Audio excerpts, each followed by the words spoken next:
Welcome back to Tuesday. Zeal of Zenithar is over, so we don't have the reduced prices, but let's see what the new stuff is. The key when shopping is never... Okay, first in the Scholarium, we have Bound Affix Script Savagery and Prophecy. Add Savagery and Prophecy, buffs increasing weapon and spell critical chance. Bound Focus Script Disease Damage, adds disease damage. Bound Focus Script Generate Ultimate, adds ultimate generation. And Bound Signature Script Leeching Thirst, adds a heal for percentage of damage done. Alright, next up we're going to head over to Imperial City and check out the Tel Var Merchant.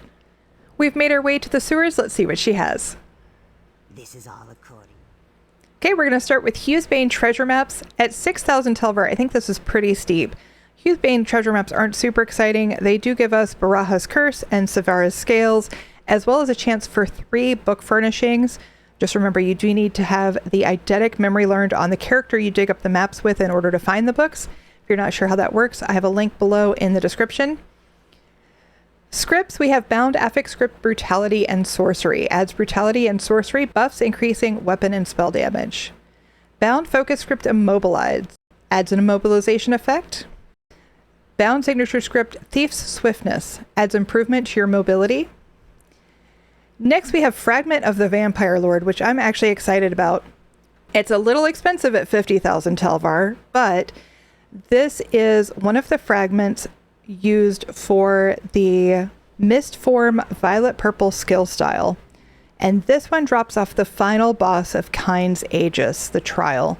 So if you don't regularly get into trials, this is probably the only one that you have left to get for the Mist Form. It's here. You can snag it for 50,000 Tel Var. Next up we have Galarian's Necklace and Ring. Our first lead is Torque Throat Guards. This is part of the Torque of Tonal Constancy and drops from all Craglorn world bosses, so not too terribly difficult. Our next lead I'm a little bit more excited about. This is Wolftail Sash. This is part of Harpooner's Wading Kilt and drops off Murkmire Foul Fishing. There's only a couple spots in one area of Murkmire that has foul fishing. I always get lost trying to get there, and then it takes forever to get the lead, so I don't mind this one at all. 25,000 Tel Var. And then finally we have Ravaging Necklace and Ring. Okay, time to head over to Infinite Archive. Okay, let's see what Filer Ul has. I would sell you a map of... First up we have High Isle treasure maps. High Isle brings us Blessing of High Isle, Steadfast Metal, and Sister Scowl for gear. The maps also give us a chance for leads for the ancestral Breton motifs. Archival Riddles. Consume 20 Archival Riddles to unlock the Archival Veteran achievement and the Veteran of the Infinite Body Art. Here is your Veteran of the Infinite Body Art. At some point you are guaranteed to get these just for turning in your dailies in Infinite Archive. At 3,000 Archival Fortunes apiece times 20 of them, I do think it's a little bit expensive, but it is here if you want it. Our scripts, we have Bound Affix Script Expedition, adds Expedition, a buff increasing movement speed. Bound Affix Script Mangle, adds Mangle, a debuff reducing max health. Bound Focus Script Multi-Target, adds a multi-target hit. And Bound Signature Script Gladiator's Tenacity, adds damage reduction. Next, we have Bound Style Page Kargada's Shoulder. Kargada is found in Coral Airy, so whenever the Mask Style page drops in Coral Airy, you can go to the Undaunted vendor, and for keys, you can get the shoulder. I think the best way to get these is to spend 1 key a piece for the random drop versus buying them all out at once. I don't think this is worth 15,000 Archival Fortunes. Save that for the masks. Next up, we have Companion Equipment Weapons. Remember, companion equipment is bound when you buy it in Infinite Archive, and then you don't know what trait you're going to get. So again, I don't know that this is the best use of your Archival Fortunes. Next, Coral Hajimoda Lore. It's only 1,000 Archival Fortunes, but you do need 25 of these, plus 25 of the Coral Hajimoda decoys. The lures drop in Ghost Haven Bay, and then the other ones drop in the other public dungeon in High Isle.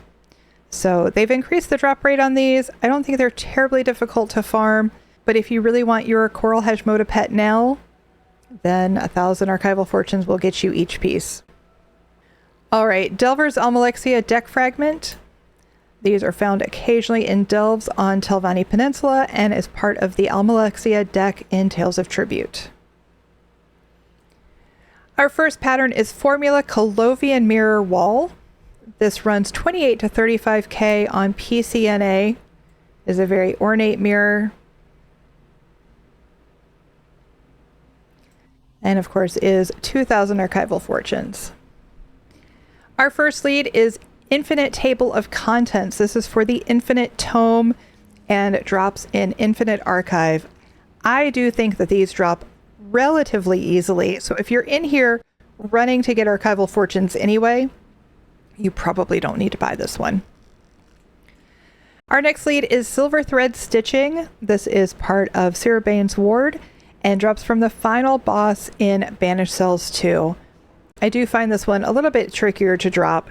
And of course, Banished Cells 2, it's sometimes difficult to find people who want to run with you. But it is here for 5,000 archival fortunes if you need it. Our second pattern is Indral Carpet Vivek, running 42 to 55K on PCNA. It's just a rug.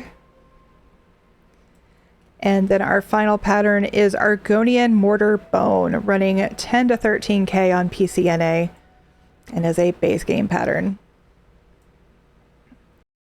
Finally, we have our books. We have Ranks and Titles of House Telvanni for 1,000 archival fortunes. This one drops in Infinite Archive if you have learned the eidetic memory from Ald Isra in Telvanni Peninsula or read it in somebody's house. And then our second book is Working in the Infinite Panopticon. This one also drops in Infinite Archive, but the eidetic memory comes from Apocrypha. And again, if you're not sure how that works, there is a link in the description, as well as you can go read any of these in my house on PCNA or EU. All right, let's go see what new gear is dropping in Infinite Archive. We just finished up in Infinite Archive, and it looks like this week we have gear dropping from Cold Harbor. That includes Meridia's Blessed Armor, Prisoner's Rags, and Stygian, and then also from Solstice for the first time. That includes Death Dancer, Full Belly Barricade, and Three Queens Wellspring. That's going to do it for this week. We'll see you in the next one.